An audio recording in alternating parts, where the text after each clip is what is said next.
दरवाज़ा बंद करके कुंडी ना खा, बल्कि अपना दर खोल दे। किसी गरीब के घर की दीवार को पार कर कर तेरे हंडिया की खुशबू आए, वो सालन की प्याली मांगने आए, डोंगा दे देना, फिर मेरा गैब वाला निज़ाम कैसे चलेगा। मुझे मेरी किबरियाई की कसम, तू गरीब के लिए बर्तन खाली कर, मैं क़यामत की सुबह तक तेरी हंडिया खाली होने नहीं दूंगा। जनाब अबू सईद खुदरी रजी अल्लाह तआला अन्हु के घर के अंदर हांडी पक रही है। रहमत दो आलम सल्लल्लाहु तआला अलैहि वसल्लम तशरीफ ले आए और आकर अबू सईद खुदरी के मकान के पास से गुजरे। अंदर से सालन के पकने की खुशबू आई, दरवाज़ा बजा दिया। अबू सईद बाहर आए, का बाग जा गए मेरे बेटे के, या रसूलुल्लाह सल्लल्लाहु अलैहि वसल्लम आप मेरे मकान पर तशरीफ ले आए। फरमाया मैं तो यहाँ से गुजर रहा था, तेरे घर से हंडिया की पकने की खुशबू आ रही है, लगता है आज तूने छोटा गोश्त बकरे का बनाया। जी अल्लाह के नबी, और गोश्त भी आपकी पसंद शाने का गोश्त बना हुआ है, आ जाओ ना। मुझे पता है, अल्लाह अकबर, जन्नत जहन्नम तेरे अल्लाह ने कदमों के नीचे रख दी।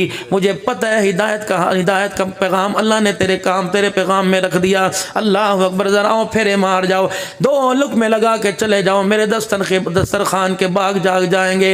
अल्लाह के प्यारे नबी सल्लल्लाहु तआला अलैहि वसल्लम हुजरे में चले गए। जैसे जैसे खाने की खुशबू करीब आ रही थी, हुजूर भी करीब होते चले गए। कहाँ पक रहा है? अल्लाह के नबी यहाँ पक रहे। हंडिया का ढकना उठाया, खड़ा खड़े मसाले का भुना गोश्त बन रहा था। अल्लाह के नबी, मुझे पता है आपको ऐसे मसाले वाला बड़ा पसंद है, जरा तशरीफ रखिए। कुर्बान जाऊं नबियों में रहमत लक़ब पाने वाला, मुरादे गरीबों की बरलाने वाला, वो अपने पराए का गम खाने वाला।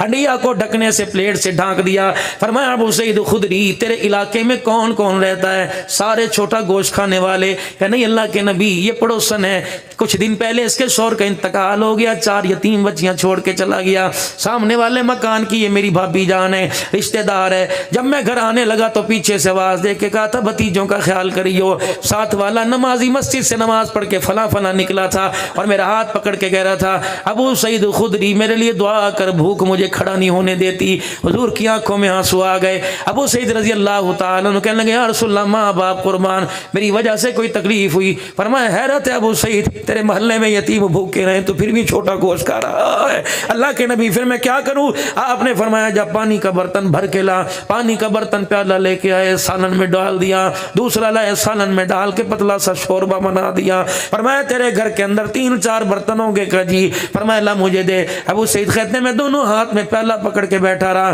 पाक पैगंबर चमचे से सालन डालते, कहते फलानी यतीम के, फलानी बेवा के, फलानी गमगीन के दिया। जब सबके घर दे आया, मेरे कपड़ों से पसीना टपकने लग गया। रहमत वाले नबी ने मेरी तरफ देखा, भूख लग रही है, मेरी आंख में आंसू आ गए। पाक पैगंबर ने जब वो देगड़ी देगची उठाई तो सालन उसके अंदर खत्म हो चुका था। बोटी का नाम कोई नहीं, पेंदे को शोरबा लगा हुआ था, मसाला लगा हुआ था। रोटी पकड़ी, तोड़ के आधी मेरे हाथ में, आधी अपने हाथ में ली, बिस्मिल्लाह पढ़कर रोटी का टुकड़ा हंडिया में डाला, पेंदे से लगाया, खाया। अब वो सईद खुदरी कहने लगे, जब सालन हल्का हल्का रोटी को लगा, मेरी आंख में आंसू आ गए। आपने फरमाया, इसलिए रोया तेरी हंडिया का सालन खत्म हो गया?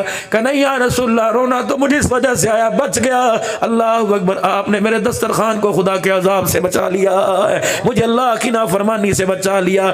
पता है रहमत वाले नबी ने वो मसाला लगा सालन वाला टुकड़ा मुंह में लिया। फरमाया, अबू सईद मैं खाता तू राजी हो जाता, तेरी हड्डियां से तू खाता मैं राजी हो जाता। आज तेरे दस्तरखान पे गरीब कहा गए, अमीर कहा गए, कसम है उस रब की जिसके कब्जे में मेरी जान है, आज तेरे दस्तरखान से खुदा भी राजी हो गया, मुस्तफ़ा भी राजी हो गया। ये सीरत है।